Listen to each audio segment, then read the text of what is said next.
This clip is brought to you by SaveWithConrad.com.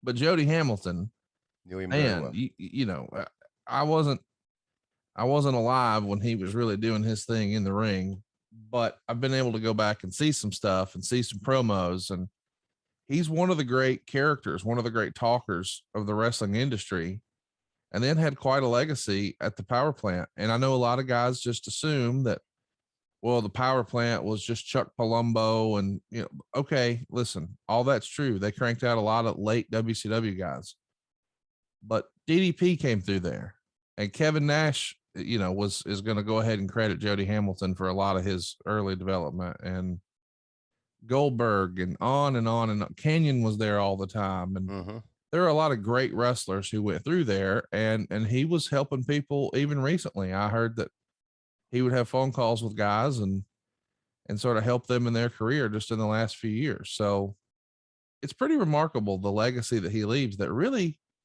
almost seemingly has been forgotten because he wasn't an active member of the online conversation.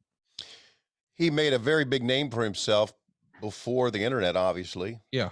You mentioned to go back to YouTube and watch some Bobby. You can go back to YouTube and watch some of his promos, especially. Did you see that the press conference he had with Dusty Rhodes in Florida about the world title? I have. Okay, tremendous. He was a great talker. We would be backstage at the Crockett's, and this was in the early days when he and Hercules Hernandez were the assassins, and Herc was assassin 2, and they were managed by Paul Jones. And every time Jody would stand up to do a promo, all the guys would listen because he had that ability to bring you in and to make you listen. His promos were more of a conversation than it was shouting at someone.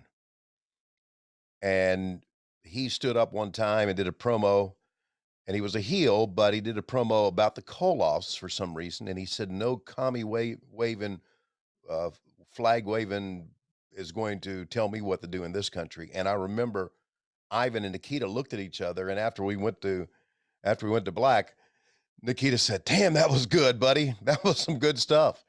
He was like that.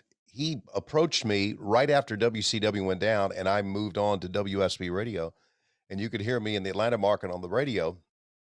We're talking about 2002, probably 2003.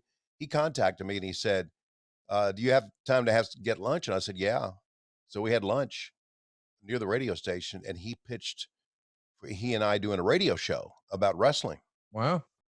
And, you know, this is before podcasts became what they are today. And I went to my bosses, and they didn't want to have anything to do with it. So I called Jody. I said, Jody, the bosses don't want to have it. I'm sorry. And he said, okay. And that was it. That's the last communication I had with Jody. But he wanted to do that, and he knew that he could do it because the way he could talk. Great talker. He would have been just a perfect fit for radio. Probably a perfect fit for a podcast in his younger day. I wish we would have been able to make that happen. Right. So Jody was a very key instrumental guy, and always, boy, he loved to play pranks on people and had a great sense of humor, like most of the old school guys did. Old school humor is what I called it. And I liked him a lot, really liked him a lot. And the Jody position was not like the Gorilla position. Gorilla position was run by Gorilla Monsoon, who had this overpowering personality and that ran things at the Gorilla position. Jody was a little bit more soft-spoken and low-key and just made sure that everybody was there. But it was the Jody position, and he had a great career. Now, he also ran Deep South Wrestling, right? I believe so. Yeah, right. I've heard good and bad things about Deep South Wrestling. I think Kenny Omega came through there at one time. That's correct. I haven't talked to Kenny about that at all, so I don't know anything about Deep South, but I do believe at one time they were being used as a feeder for the WWE. I don't know if you may know more about it than I do, and he ran that. So, and of course, Nick Patrick was his son and a very key part of wrestling as well. Great wrestling family. And then the death of Paul Orndorff My daughter found a picture. She says, "Here's a picture of you interviewing Jody." I said, "Holy hell, there's Paul Orndorff next to him." Then you think about Paul's death, and you think about, wow, how our legends and the people we looked up to as kids, how life moves on and they leave us. So yeah, it was a bad week. Very bad week. I think it would be cool if we could find a way to, I don't know what it would be either. But there's probably something me and you could put together to do something for Jody, you know, talking to some of the old guys or something like that and put something together. I know that Arn and I are going to be releasing our tribute episode to Bobby Eaton on this coming Saturday. Okay. So this weekend, look for that. It'll be a Bobby Eaton tribute on the Arn Show. We're going to deviate. We think it deserves it. And I just wish that we were able to, and I hope we can find the right angle, because I would love to do something like that for Jody. So would I.